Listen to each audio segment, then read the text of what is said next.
오늘은 신명기 마지막 날이 되겠습니다. 신명기 좀 길게 했죠.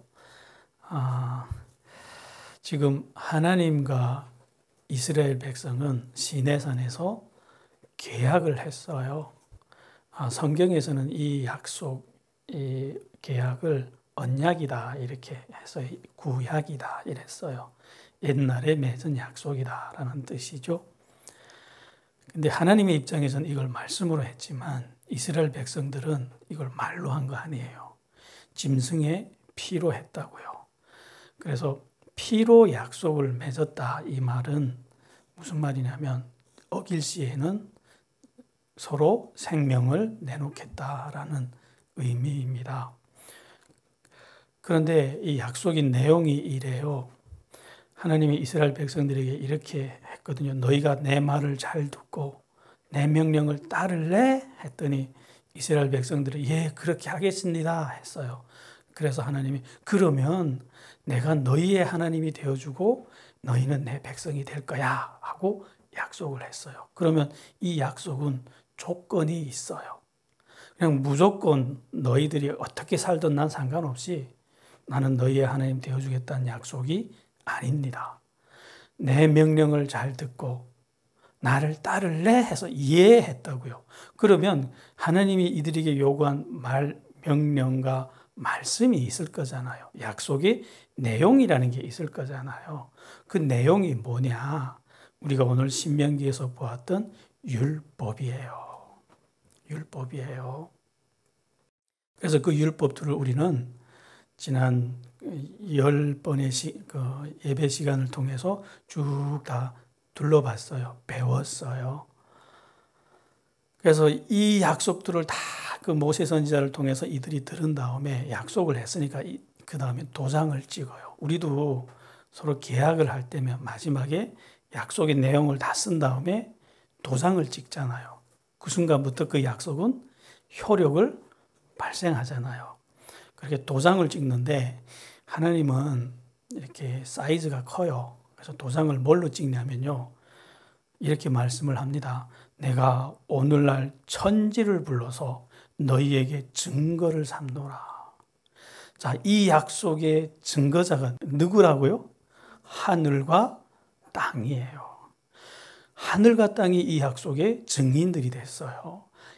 이게 무슨 말이냐? 이게 시적인 표현 아닙니다. 실제로 법적 용어예요. 이 약속을 했기 때문에 이제는 하늘 아래 땅 위에 사는 한 이 약속의 효과는 그 사람에게 미칩니다. 그래서 미국에 살든 북한에 살든 이 약속대로 살면 복이 올 거고 안 살면 뭐가 온다고요? 저주와 재앙이 임한다는 말씀인 거예요. 실제로 그렇게 됐어요. 이스라엘은. 그래서 이런 무시무시한 약속, 축복이 될 수도 있고 안 지키면 저주와 재앙이 될 수 있는 이 무서운 약속을 이제 도장을 찍었어요. 그래서 모세 선지자가 여기까지 말씀하고 신신당부를 해요. 너희는 여호와를 사랑하고 그 율법을 지켜라. 그래야 너희는 생명을 얻고 복을 얻는다. 그러나 너희가 다른 신들을 섬기면 너희는 반드시 죽고 멸망하리라. 여러분들 신명기를 쭉 읽어오셨죠? 읽어오니까 이 말씀이 너무 자주 나온다는 느낌이 안 들었나요? 여기저기 계속 나와요. 왜 이렇게 계속 나오냐? 모세 선지자의 입장에서 이 백성들을 우리 같이 바라볼까요? 모세 선지자는요, 이 백성을 목숨보다 더 사랑했어요. 그걸 어떻게 하느냐? 하나님이 이 백성들을 여러 번 멸망시키려고 했어요. 금송아지 사건 때도 그랬고, 약속의 땅 앞에서도 그랬고, 그때마다 누구한테 막혔죠? 모세한테 맡긴 거예요. 모세가 그때마다 뭐라고 했냐면 나를 죽이라고. 나를 죽이지 못하고는 저 사람들도 못 죽인다고. 나를 생명책에서 지우라고. 그래서 못 죽였어요. 그래서 모세 선지자는 어떻게나 이 백성들을 데리고 약속의 땅까지 들어가고 싶었던 거예요. 거기 가서 이 하나님의 이 축복을 누리는 삶을 주고 싶었던 거예요. 사랑했죠, 이만하면. 목숨보다 더 사랑했죠, 자기. 그런데 성공했나요? 아니요. 결국 출애굽 1세대는 다 죽었어요. 자녀를 잃은 어미의 마음인 거예요. 그래서 이 두 번째 자녀가 남았는데 너희들은 제발 하나님 앞에 거역하지 말고 순종해서 죽지 말고 살아라고 당부하고 또 당부를 하는 거예요. 이제 이해가 되시죠? 이 하나님의 입장에서도 왜 이렇게 중요한가 하면요. 아담이 이런 약속을 했잖아요. 하나님하고. 그때는 율법으로 약속한 게 아니라 딱 한 가지 조항으로 약속했어요. 다 가져라. 이 온 세상 네가 다 정복하고 네가 다 다스려. 그러나 저 나무 열매만은 먹지 마라. 저거 먹으면 반드시 죽는다. 그래서 약속을 했는데 그거 어기고 아담은 죽었잖아요. 그리고 이들이 부모 세대도 하나님과 그런 아담과 똑같은 약속을 해놓고 어겨서 다 죽었잖아요. 그러니까 너희는 그렇게 하지 말라는 말씀인 거예요. 이제 약속은 끝났어요. 이제 이 영원한 약속은 끝났습니다. 이제 모세 선지자가 할 일은 끝났다는 말이에요. 그러니까 31장에서 이렇게 말씀합니다. 내 나이 120세다. 무슨 말이냐? 이제 끝날 때 됐다는 거예요. 난 이제 끝났다. 자기 할 일은 끝났으니 이제부터 너희는 이 사람의 말을 들으라 하고 누구를 내놓냐면 여호수아를 내놔요. 여호수아가 정식 모세 선지자의 후계자로 등극을 합니다. 그걸 온 민족 앞에서 선포하고 그에게 안수해서 자기 직위를 물려줍니다. 여호수아 입장에서는 기분이 어땠을까요? 좋았겠죠. 대통령이 됐잖아요. 근데 어제까지 여호수아가 누구였냐면요. 모세 선지자의 종이었어요. 아침에 일어나면 세수물 떠다 주고 세수 다 하면 수건 갖다 주고 밥 갖다 주고 이랬던 사람이 어느 날 갑자기 이제 네가 대통령이야 이런 거예요. 아니 선배가 보통 목사라면 이게 그래도 좀 감당하겠는데 선배가 모세예요. 모세. 그러니까 아버지를 잃은 심정이에요. 이 민족이 여호수아 입장에도 그랬고 그래서 이런 말씀을 합니다. 너는 마음을 강하게 하고 담대하라. 이들을 데리고 들어가서 저 땅을 얻으라. 여호수아 입장에서 이게 가능합니까? 어제까지 종이었는데 그러니까 그 유명한 말씀을 하시는 거예요. 여호와 그가 내 앞에 행하시며 너와 함께하사 너를 떠나지 아니하시며 버리지 아니하시리니 너는 두려워 말라. 놀라지 말라. 그러니까 나를 보지 말고 하나님을 바라보고 나가라. 이제 하나님이 너와 함께 하실 거야. 이거 들고 나가라는 거죠. 그리고 장로들과 레위인들에게는 이런 당부를 해요. 이 율법들을 기록한 책을 주면서 너희는 이 모든 말씀을 매 7년 끝에 안식년 초막절에 온 민족에게 낭독하라 그래요. 이거 낭독해서 듣게 해라. 그래서 민족이 이 말씀을 듣고 배우고 행하게 하라 그래요. 너희만 배우지 말고 오고 오는 모든 세대들에게 후대들에게도 가르쳐서 지키게 하라 하고 그래. 이거 까먹으면 죽으니까. 이게 왜 중요한가 하면요. 이스라엘이 이것만 지켰어도 멸망하지 않아요. 그래서 이거 언제 지키냐면요. 바벨론에 갔다 와서 에스라 선지자에 의해서 온 민족을 모아놓고 이 율법서를 낭독을 해요. 그때 이스라엘 백성들이 통곡을 하며 울어요. 왜냐? 이것만 했더라도 우리가 이렇게 멸망하지 않았을 텐데 이거 안에서 우리가 멸망했다고 너무 억울해가지고 북한 사람들도 억울하지 않나요? 이 책만 읽었더라면 우리가 김일성을 그렇게 무지막지하게 신으로 섬기지는 않았을 거예요.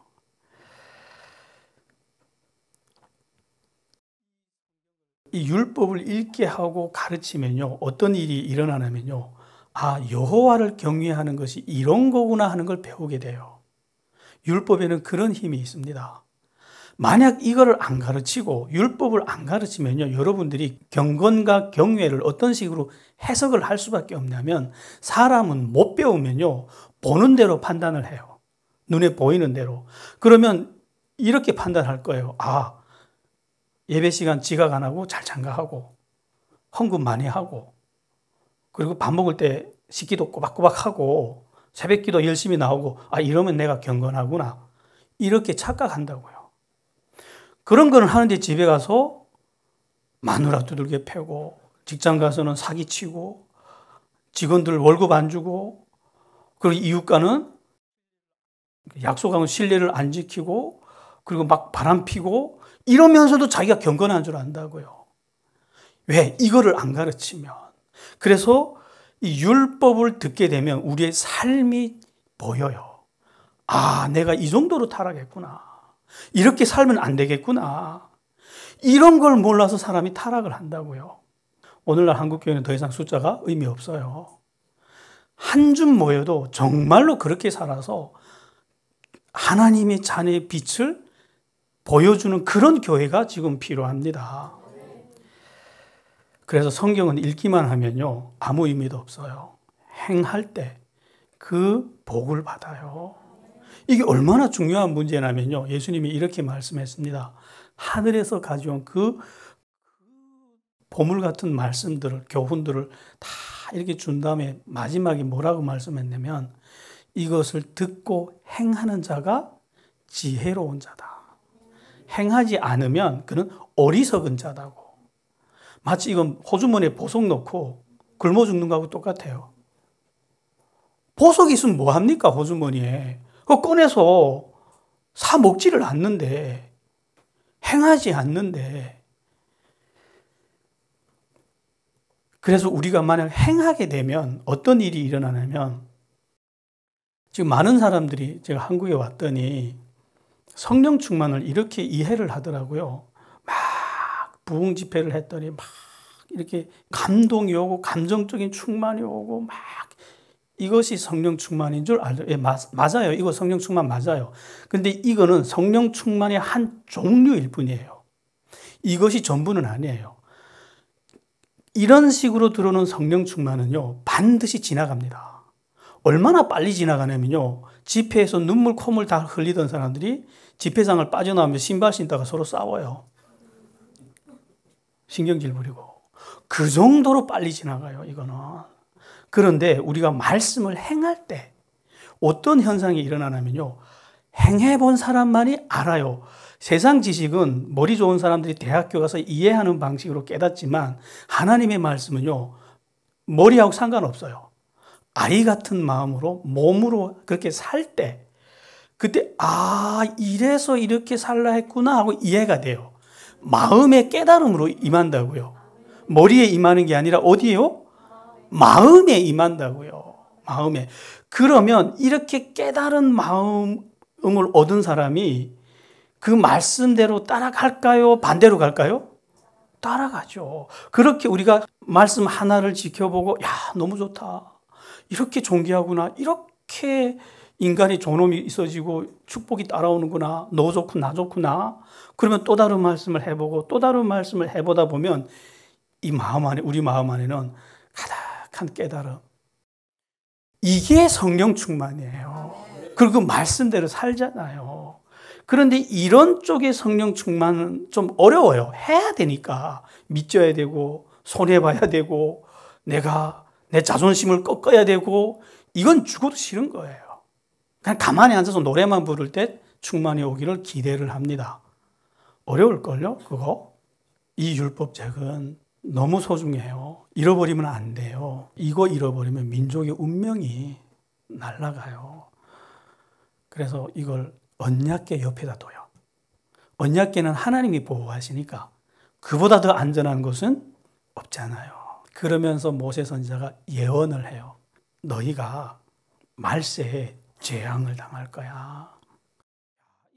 율법책을 이렇게 보관을 하면서 뒤돌아서서 이 민족이 하는 말이 너희가 말세에 재앙을 당할 거야. 아, 분위기가 어때요?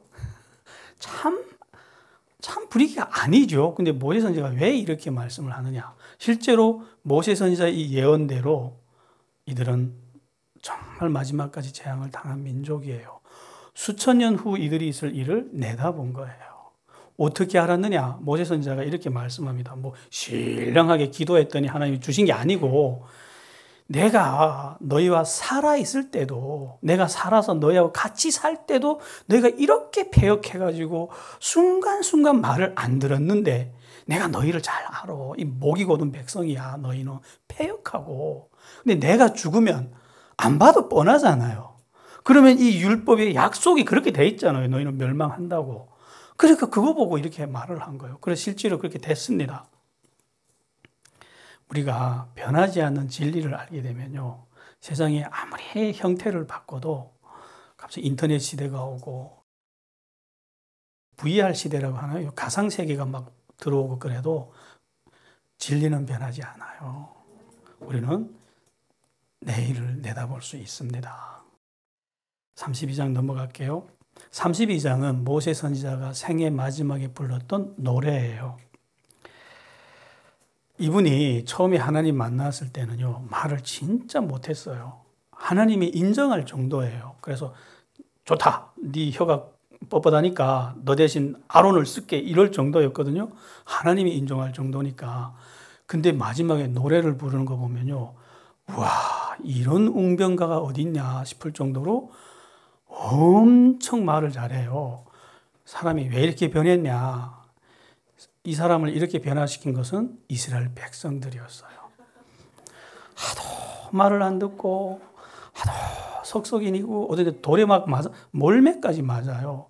그리고 막 하나님은 죽이려고 하지 너무 다급하니까 하나님 앞에서 막 웅변 같은 기도를 했단 말이에요. 그러다 보니까 어느새 웅변가가 돼 있는 거예요.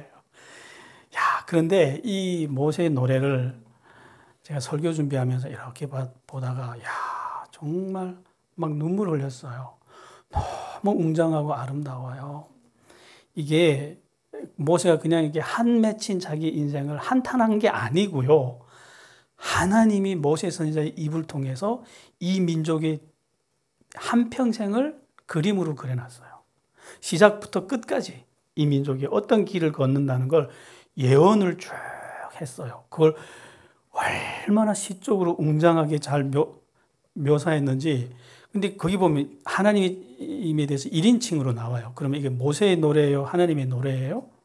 하나님의 노래죠. 하나님의 모세 선지자를 통해서 하셨던 노래 형식의 예언입니다. 그런데 여기서 놀랍게도 모세 선지자는 하나님을 여호와라고 부르지 않아요.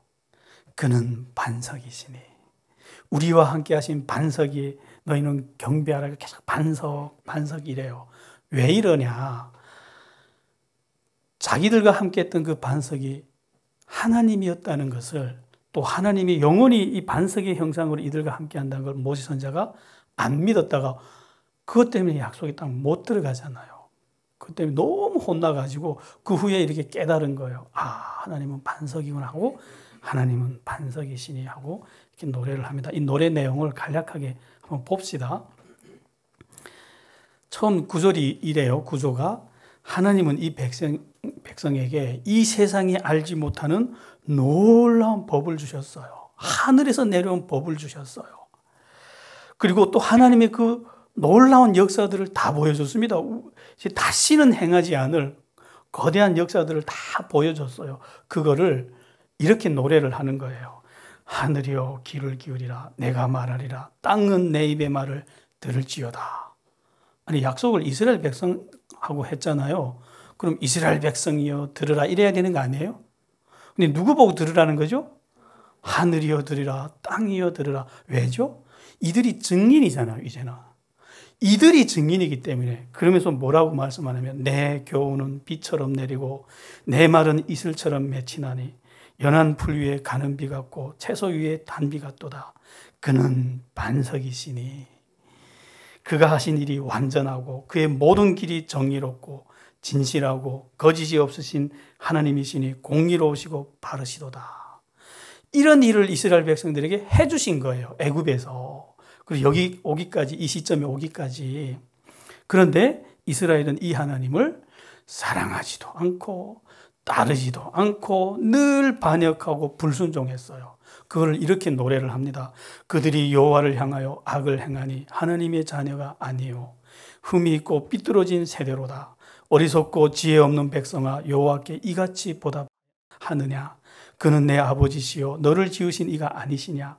그가 너를 만드시고 너를 세우셨도다. 이게 이스라엘 백성의 응답입니다. 그러나 하나님은요, 이런 백성을 사랑하셨대요.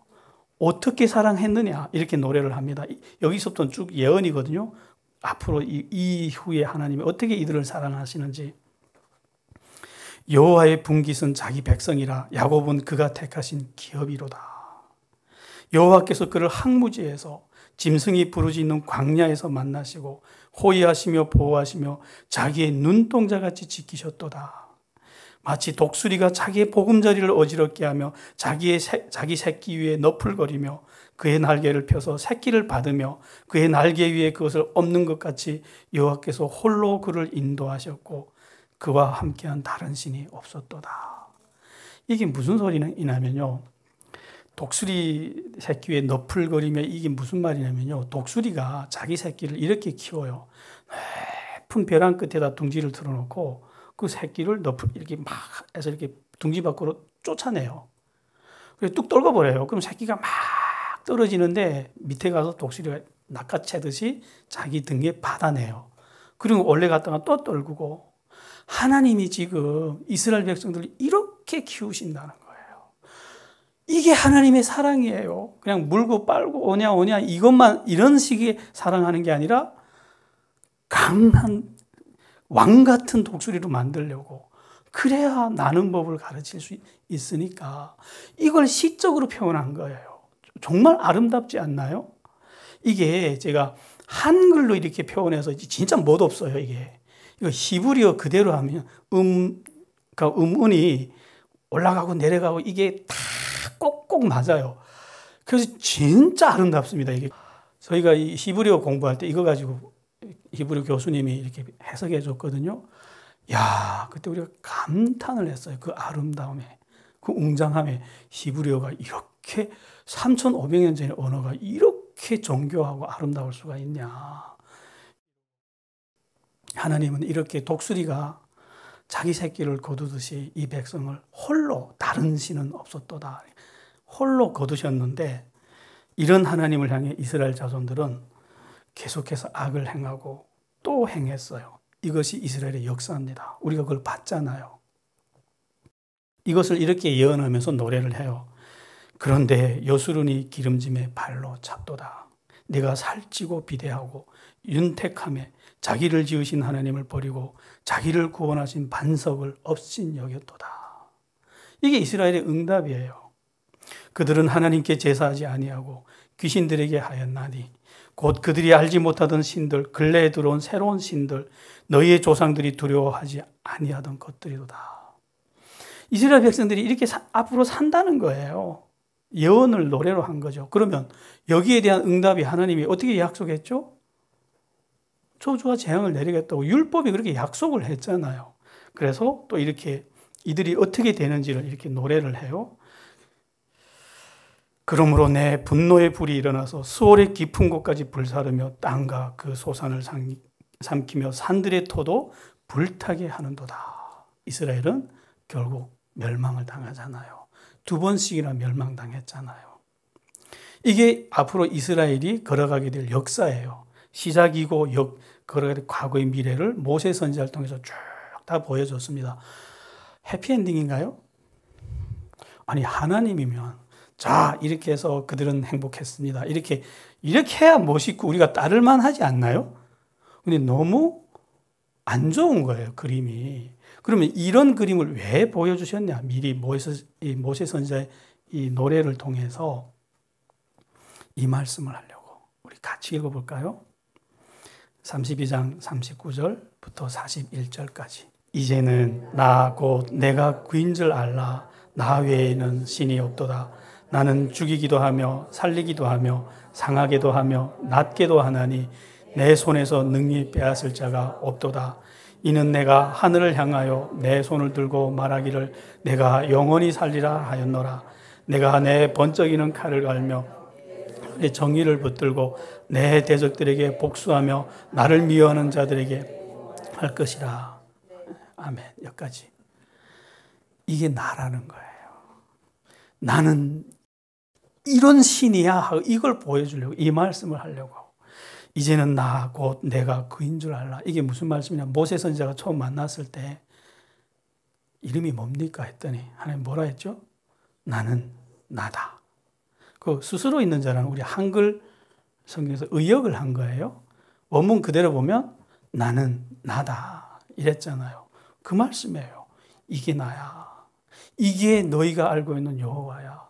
왜 이러냐? 나는 죽이기도 하고 나는 살리기도 하며 나는 하늘을 폈고 칼로 정의롭게 보응하며 이런 신이라는 거예요. 이런 웅장하고 아름다운 노래를 모세 선지자가 생애 마지막에 불렀어요. 그리고 이 노래까지 마친 다음에 하나님이 부르셔요. 모세 선지자를. 뭐라고 부르시냐면요. 됐다. 수고했다. 이러시는 게 아니고요. 너는 아바림산에 올라가서 저 가나안 땅을 한번 눈으로만 다 봐라. 그리고 거기서 죽어라. 그래요.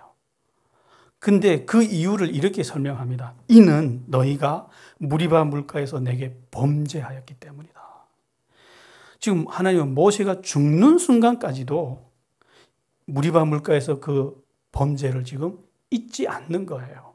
그 범죄 때문에 모세 선지자마저도 그 범죄 때문에 언약의 그 약속의 땅에 안 들여보내는 거예요. 여러분, 예수 한 번 믿었기 때문에 아무렇게나 살아도 되나요? 모세도 그 땅에 못 들어갔습니다. 범죄했더니. 사람과 관계는 우리가 실수할 수 있어요. 죄를 지을 수도 있어요. 하나님과의 관계 문제는 정말 조심하십시오. 하나님이 계명에 어긋나는 거 가지고 요즘 건드리잖아요. 법이. 그게 악이 아니고 선이다고. 이런 문제는 정말 심사숙고해야 됩니다. 세상 사람들과 같이 춤추면 안 돼요. 이거는 사람에게 지은 죄가 아니라 누구에게 짓는 죄죠? 하나님에게 짓는 죄예요. 그리고 분명히 말을 할게요. 이스라엘 백성이 죄를 지으면 안정장치가 있나요? 없나요? 있습니다. 그게 제사잖아요. 죄를 지어도 나와서 제사를 지내면 다 해결이 되잖아요. 그러나 레드라인이 있어요. 모든 죄를 다 사해주겠다고는 안 했어요. 레드라인이 어디죠? 동성애하는 자는 죽여라. 자식을 몰래에게 주는 자는 죽여라. 박수는 죽여라.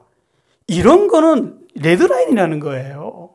벗어나면, 여기까지 벗어나면 제사로도 그 사람의 죄를 해결 안 해주겠대요. 여러분, 요즘은 하나님이 하지 말라는 것이 몽땅 선으로 만들려는 세상입니다.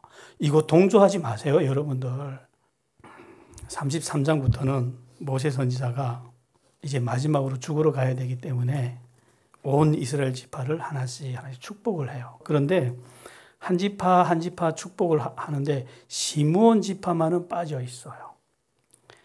왜? 시므온 지파가 시딤에서 바알 부호를 섬겼잖아요.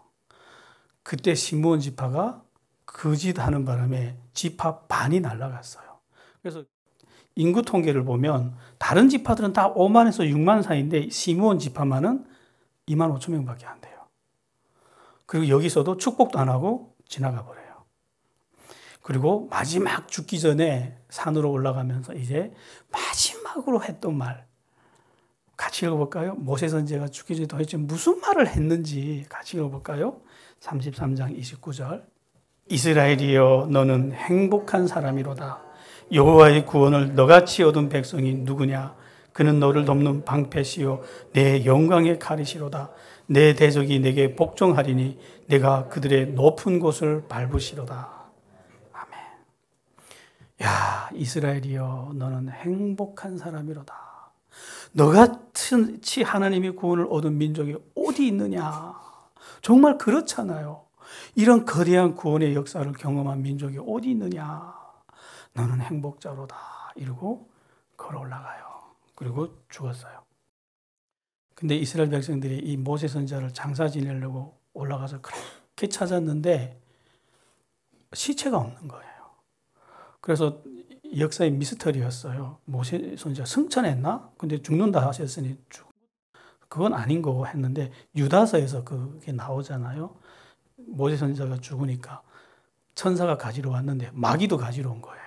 이 시체를. 그래서 둘이 서로 싸웠다라는 기록이 나와요. 거기까지 나와요. 이렇게 해서 우리가 율법을 다 봤어요. 모세오경을 다 봤어요. 야, 여러분들 축하드립니다. 모세오경을 이렇게 쭉 다 본 사람들 많지 않을걸요? 예, 보통 한국 교재가 안 가르쳐요. 율법은 쓸데없어. 율법은 악법이야. 막 이러면서 저도 한때 그 말 듣고 율법을 쳐다도 안 봤는데 이걸 이렇게 가만히 들여다보면서 야, 정말 웅장하고 정말 아름답구나. 이거 모르고는 신앙생활이 불가능하다는 걸 알게 됐어요. 자, 마칠게요. 마치면서 우리 모세오경을 정리를 할게요. 이 아름다운 율법은 이스라엘 나라 역사에서 한 번도 제대로 집행된 적이 없어요.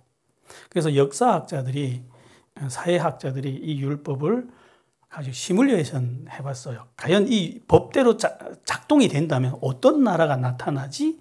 하고 궁금해서 시뮬레이션 해봤는데 이런 나라가 나타납니다. 3,500년 전에, 지금부터. 지금 현대 미국이 아닙니다. 착각하지 마요. 공평한 땅의 분배가 이루어집니다. 이 나라는. 다 가족별로 사람 머리수대로 땅을 다 나눠주는데 이런 나라가 있죠. 우리 옆에. 중국이 이러잖아요. 중국이 다 나눠주는데 중국은 나눠줘 놓고는 이건 네 땅 아니야, 내 땅이야 하고 빌려줬어요. 근데 하나님은 영원히 줘버렸어요. 누구나, 땅 없는 사람 없어요. 누구나 다 거룩에 이렇게 잘 사는데 살다가 사람이 재앙을 만날 수 있잖아요. 전염병에 걸렸다든가 전쟁을 만났다든가. 그래서 땅을 잃어버릴 수 있어요. 그러면 옛날에 땅 없으면 머슴입니다. 생존권이 없는 사람이에요. 그러나 이 50년만 되면 나팔이 붕 하고 울리면서 희년이 오는 거예요. 그러면서 땅이 다 원래 주인한테 돌아가요. 가난이 대물림되는 걸 원천 봉쇄했어요. 이 나라는. 좋죠. 다들 잘 사나 보죠? 그리고 이 나라는 대통령이 없네요. 중앙정부가 없어요. 이스라엘은 12지파의 연합 공동체예요. 근데 뭘로 중심으로 한 공동체냐? 신앙 공동체예요. 마치 바구니 안에 12개의 돌덩어리가 들어가서 신앙으로 이렇게 뭉쳐진 그런, 지금 미국의 연방제처럼. 미국이 지금 뭐 주들이 연방제에서 주들마다 자기 법이 있고 이러잖아요. 그런 나라가 3,500년 전에 나타난 거예요. 그리고 중앙정부가 없으니까, 왕이 없으니까 왕궁이 없어요. 군대가 없어요. 세금은 있을까요?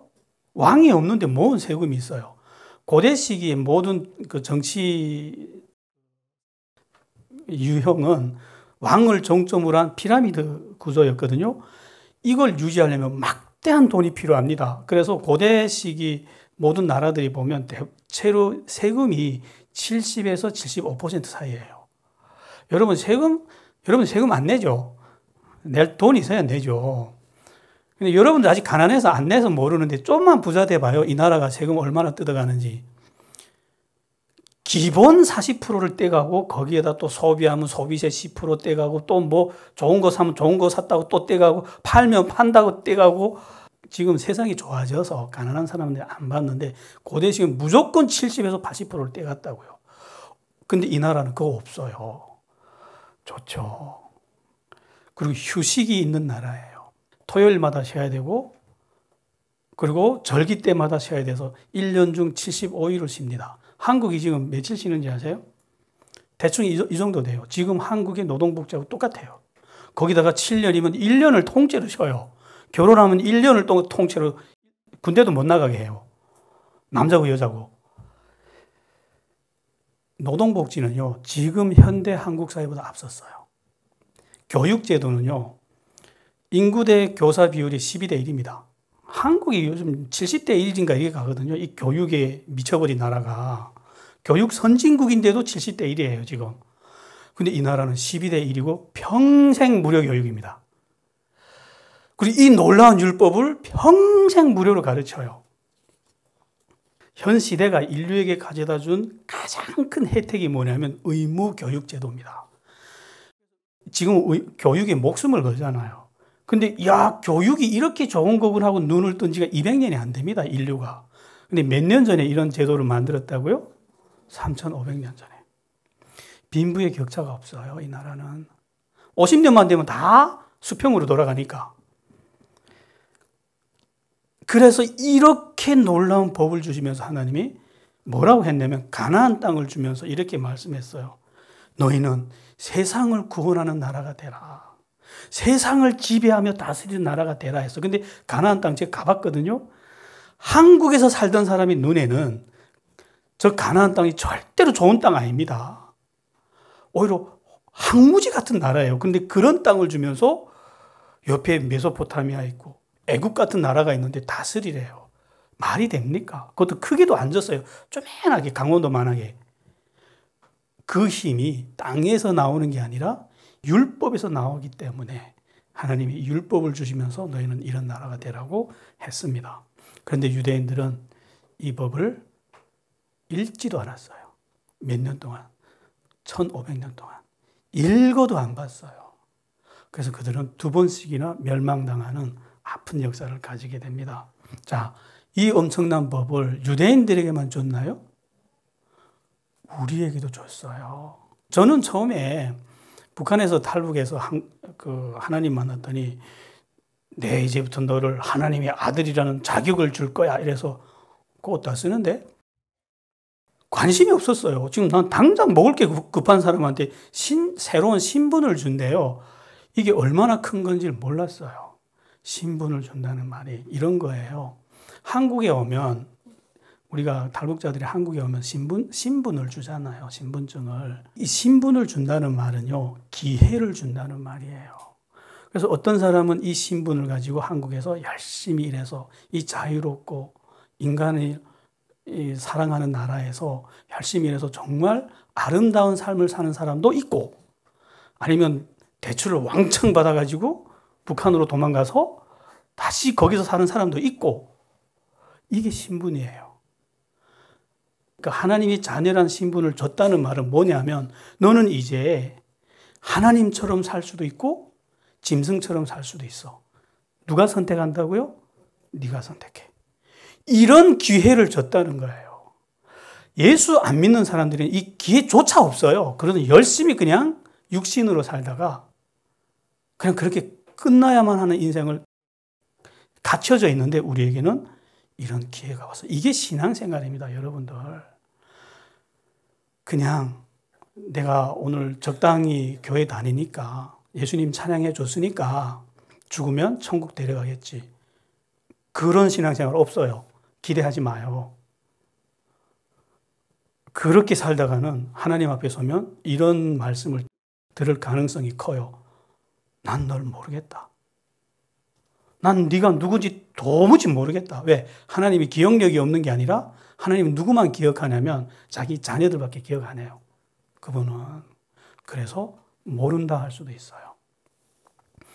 구원받았으면 구원받은 자녀답게 사십시오. 우리에게 그런 기회가 와 있어요. 기도할게요.